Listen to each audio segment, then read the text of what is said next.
साध संगत जी, धन निरंकार जी। आज का विषय है सच्चा भक्त हर परिस्थिति में एक समान रहता है।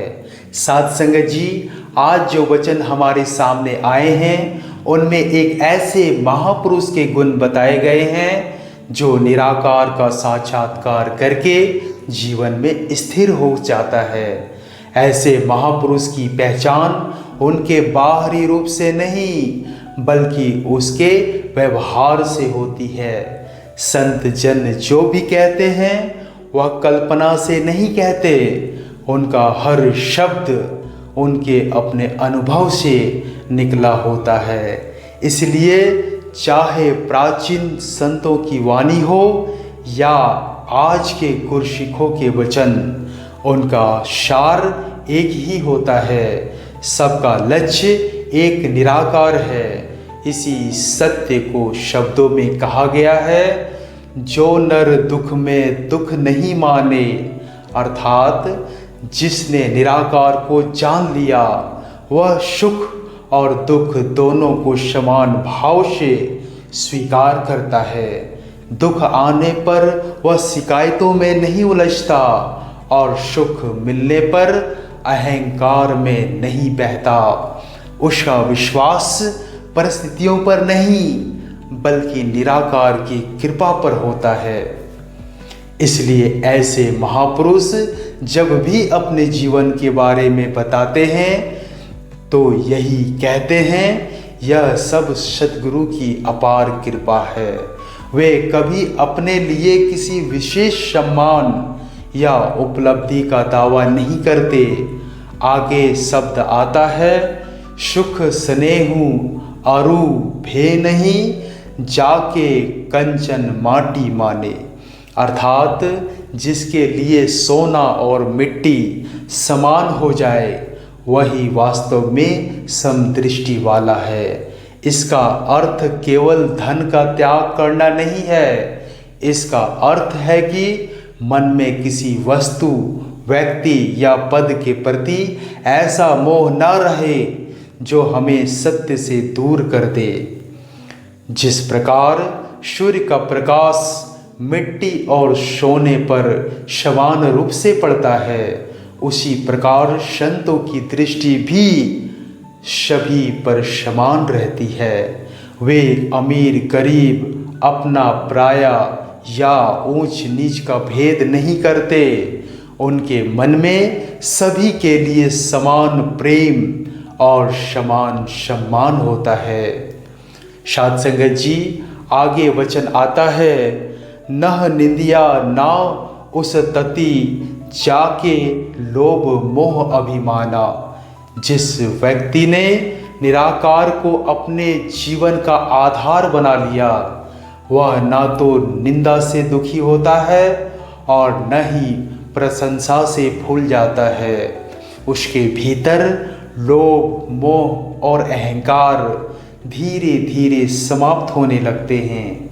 महापुरुषों का जीवन भी हमें यही शिक्षा देते हैं कि वे सेवा करते हैं लेकिन कभी सेवा के बदले सम्मान या लाभ की अपेक्षा नहीं रखते। यदि कोई उसकी प्रशंसा करे तो भी वे उसे निराकार की कृपा मानते हैं। अगर कोई उनका आलोचना करे तो भी उनके मन की शांति नहीं टूटती। हमारे जीवन में भी कई बार ऐसी परिस्थितियां आती है जहां मन सम्मान चाहता है, अपनी बात मनवाना चाहता है या किसी वस्तु के प्रति आकर्षित हो जाता है, लेकिन जब मन निराकार से जुड़ जाता है तो यह सब धीरे धीरे कमजोर पड़ने लगता है। फिर आगे वचन आता है, हरख शोग ते रहे निराऊ, ना ही मान अपमाना। अर्थात सच्चा भक्त हर्ष और शोक, मान और अपमान, इन सब से ऊपर उठने का प्रयास करता है। इसका अर्थ यह नहीं कि उसे भावनाएं नहीं होती, बल्कि उसका विश्वास इतना दृढ़ होता है कि परिस्थितियां उसके मन की स्थिरता को डिगा नहीं पाती। इसी प्रकार आगे कहा गया है, आशा मनशा शकल त्यागे जगते रहे निराशा। यहाँ निराशा का अर्थ हताशा होना नहीं है। इसका अर्थ है कि संसार से अपेक्षाएं कम हो जाए और आशा केवल निराकार से रहे। जब मनुष्य अपनी इच्छाओं को गुरु की रजा में समर्पित कर देता है, तब उसे हर परिस्थिति में संतोष मिलने लगता है।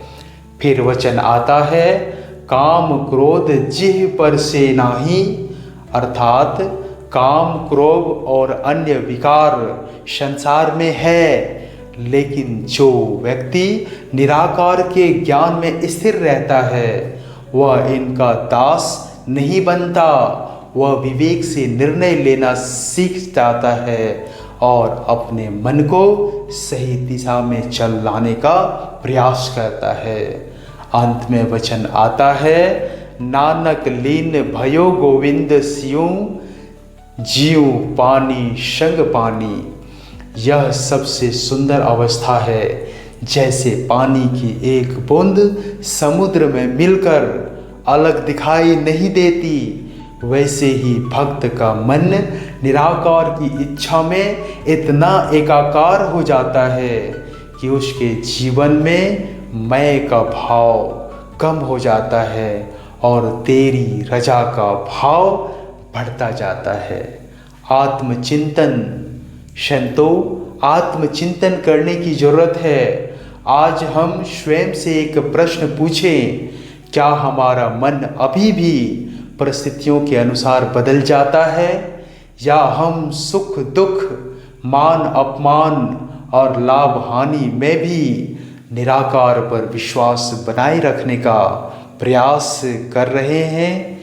यदि हम इस दिशा में प्रतिदिन थोड़ा थोड़ा भी आगे बढ़ें तो यही वचन हमारे जीवन में उतरने लगेंगे। साध संगत जी, प्यार से कहिए धन निरंकार जी।